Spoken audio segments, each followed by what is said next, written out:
Greetings one and all, this is Rhythmworks and welcome to my channel. Now for most of the subscribers amongst yourselves, you will know that I always end my videos with the tagline, whatever the game, media, platform, format, genre, etc, etc, etc. Now let me tell you something, it's not just a tagline for me, it is a mantra for me because I love gaming. I love gaming and I appreciate gaming on all levels, whether it be from an Xbox perspective, a PC perspective, a PlayStation perspective, a handheld perspective, a mobile perspective. I appreciate gaming because a lot of work goes into it, well, for the most part, you know, so for me it's a mantra. Now, moving on from that happy mantra perspective, I'm sure you're more than aware that I have now upgraded my whole gaming experience. I've bought a PSVR, as you know, already took the plunge and bought a 4K TV, which you already know, and also I have bought the PlayStation 4 Pro. It arrived 2 days ago.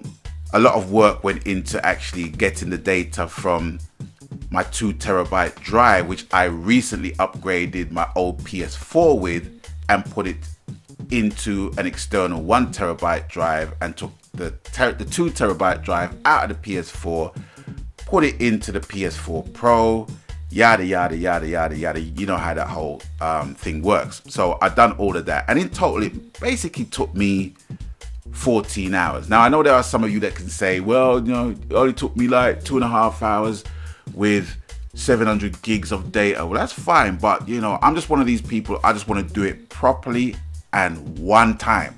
I don't want to basically just haphazard it and rush it and do all that kind of shit and realize there's shit missing. Do you know what I mean? Because that basically happens with a lot of gamers. So I just wanted to take the slow route and have it done while I'm in bed, sleeping with my missus, and it's all good and it's all blessed. Do you know what I'm saying?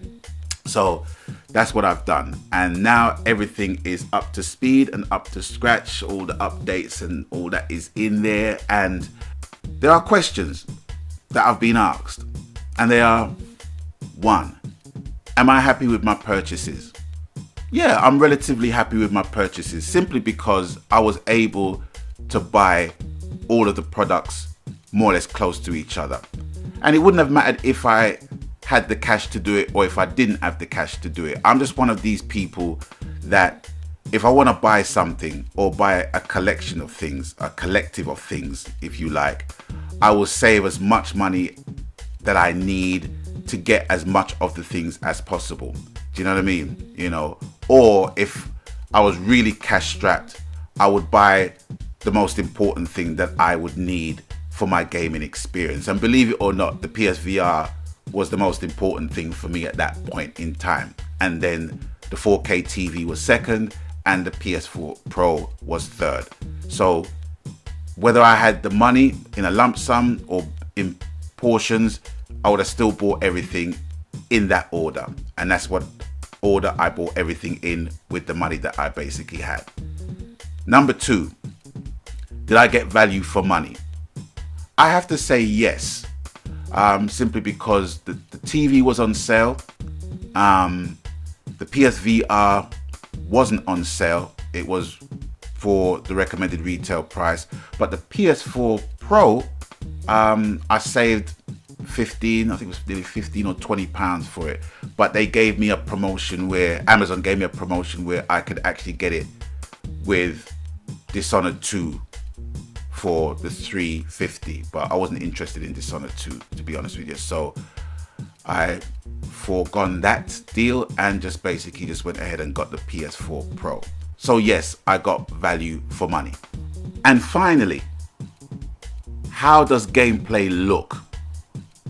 Now I have to say this, nothing is as more palpitating as when you turn on your HDMI input of choice on your TV that your PlayStation 4 Pro is connected to, and you see those magic numbers 3840 by 2160 on the top left hand corner or right hand corner of your screen. You already know that your TV is compatible with the PS4 Pro straight away.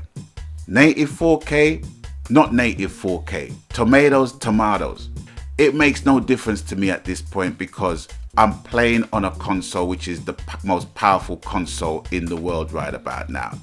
And before the Xboners start waving their pitchforks and torches, bear with me, please. There is something that we need to get straight on the table right now. There are some people who play Xbox and is already making comparisons between the Xbox Slim and the PS4 Pro. That alone makes them stupid. Simply because to even just make the comparison between Xbox Slim and PS4 Pro is like making a comparison between Accrington Stanley Football Club and Barcelona. Do you know what I'm saying? It makes no fucking sense. It makes no sense. The most sensible thing to do is to actually make comparisons between the Xbox Scorpio and the PS4 Pro. But because the Xboners has to wait another year before that comes out, and them seeing another console, 4K compatible console released before theirs, then there's the issue of teraflops and teraflops and teraflops and fucking teraflops. At the end of the day, right, even if the Scorpio was to come out today and it proved to be the most powerful console, basically bitch slapping the PlayStation 4 Pro, I'm not gonna be butthurt about it. I'm not gonna be butthurt about it. And if the shoe was on the other foot and they released the Scorpio and I had to wait a year for the PS4 Pro, I'm not gonna bitch and moan and complain about how I think that console is crap and even compare it to a PlayStation 4 Slim. That will make me look like a fucking idiot. You know what I'm saying? And there are a lot of hardcore gamers that understands that situation as being nonsense. Do you know what I mean? So with that, there's nothing to base an opinion of in relation to that train of thought. It's just foolishness. So let's now put a situation here where the Scorpio's out, the PS4's out, the VRs of each console has been upgraded to its most optimum potential, and everything is beautiful, everything is good. You're still gonna have the same problems in gaming that has existed from time immemorial. You're gonna have people or developers that's gonna make games that's gonna have shitty servers. You're gonna have batty holes that's gonna continue to DDoS the fuck out of AAA games because they can. You're gonna have companies making, I don't know, scuff controllers. Even now, I think it's Razer, they've made a new controller for the PS4. Oh, here it is. They've made a new controller for the PS4. And in the words of one of my brethren, he's surprised that they didn't get a lawsuit from Microsoft. Now, for me, it doesn't make sense to play with modded or enhanced controllers because there's no skill in that. You know what I mean? You just got an advantage. There is no skill in that. Do you know what I mean? Yeah, put extra thumb grip casing on the thumb grips just so that the thumb grips don't peel off. I understand that. I understand the silicone gel thing to put over your controller to eliminate slippage while it's in your hand. But I've been looking at all of these controllers, just intrigued as to what they do and what they look like. And I think personally, it doesn't make sense. It's an easy thing to get into, but it's going to be hard to maintain. And if you get into the situation where those things break and you have to depend on the trusty old standard, bog standard controller that you basically had to begin with, you're fucked. Because your muscle memory is not going to be accustomed to that. Because you've been sophisticatedly cheating for that amount of time with the scuffs and the modded controllers and what have you. But anyway, I'm digressing. So everything is beautiful on all sides. PC, console, mobile, handheld. It's all beautiful right about now. Now, my hopes for the future has been elevated somewhat more than it was 6 months ago, because I've been having many conversations with my brethren on PSN, and we've been having the conversation of where the fuck is gaming going? Where is it going? Where is it going? Why is it when we get a new game, there's always an issue with the servers, even like a month in? Do you know what I mean? Why is Sony getting fucking DDoS?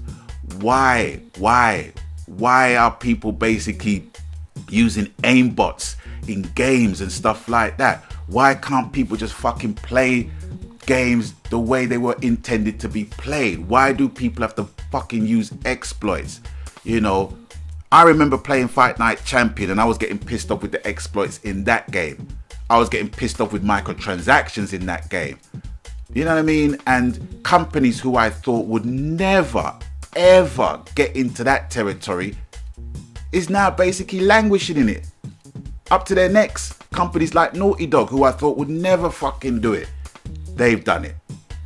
Now, people could argue the fuck with me in relation, well, with Uncharted 4, they're giving away stuff, but one of the most integral components of the franchise is still missing up to this day. Co-op. There's no co-op in the fucking game. None. You know what I mean? So it doesn't count as a full game to me. But anyway, I'm digressing again. I am still, despite all of that shit, filled with hope. Filled with hope that the next chapter of gaming is going to be something where gaming fucking wins. Well, gaming is already winning anyway, no matter what you're basically playing on. Do you know what I mean? If you're happy playing Xbox, if you're happy playing whatever console format that you're playing on, it's all good. It's all gravy, baby. It's all lovely. It's all beautiful. Do you know what I'm saying? The console war is absolutely fucking stupid. There are so many channels from Xbox gamers that all they do is shit on fucking PlayStation. Every video, and they clickbait and clickbait and clickbait and clickbait and give people the wrong fucking information, and that makes gaming a mire of fucking stupidity and fucking ignorance, as opposed to making it a constructive platform of enjoyment and pleasure and camaraderie and community and unity. Do you know what I'm saying? That's what gaming is supposed to fucking be for me. And, for a majority of my PSN friends, because I don't fucking move with stupid fucking people on my PSN. Do you know what I mean? And everybody has a right to their opinion when they leave the comments in the comment section below. Do you know what I mean? Whether I agree with it or I don't agree with it, I will answer. You know what I mean? I will answer them respectfully and constructively. Do you know what I'm saying? But if somebody comes to me with ignorant shit, it's automatic dismissal, because it doesn't even make sense trying to fucking educate someone that's ignorant. You know what I mean? There's Google for that shit, where you can take your time and look at the shit in hard black and white or whatever spectrum of colors that the fucking page fucking contains. You know what I mean? Anyway, before I prattle on and descend into a rage-induced tail out of this video, I just want to say this. Gaming, for me personally, and I think for the whole of the community, I think it's in a better place in terms of what the developers are trying to do with the consoles that are coming out in mid-cycle. I think that's a trend that's somewhat unfortunate, but with the way how technology moves and how it improves in such a short space of time, you just can't have the bog standard being the bog standard when there's more processing power out there to be contained in consoles. 2 or 3 years of a console cycle. I mean, fuck, Apple's been doing it with their phones every fucking year, I guess.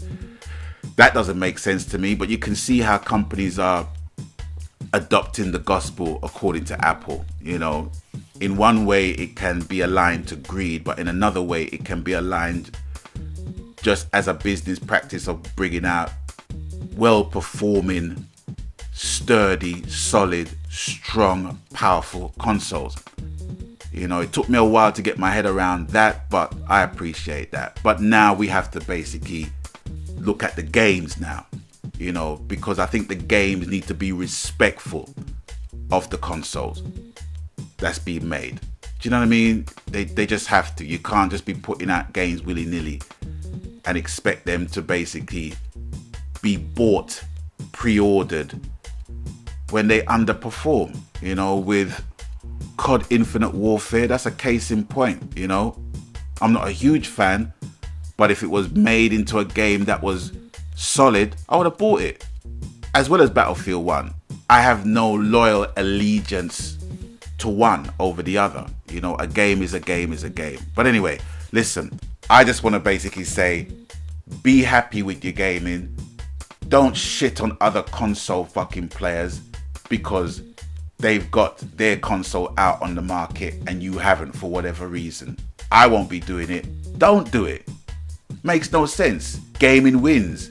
All of our money that goes into peripherals, controllers, accessories, console, games goes in that fucking big melting pot of gaming. Now, what the developers do with that money in that pot in improving our gaming pleasure, that's down to them. And we can speak with our wallets and don't fucking get involved with developers that make shitty games with shitty fucking servers. Do you know what I mean? And I think that's beginning to happen now in light of COD Infinite Warfare. So, you know, I'm hopeful. I'm hopeful for the future. So, once again, ladies and gentlemen, without further ado, here's the tagline. Whatever the game, media, platform, format, genre, happy motherfucking gaming. Because that's what it's all about, ladies and gentlemen, boys and girls, brothers and sisters. And until I catch you on the next one, please stay blessed. Magan.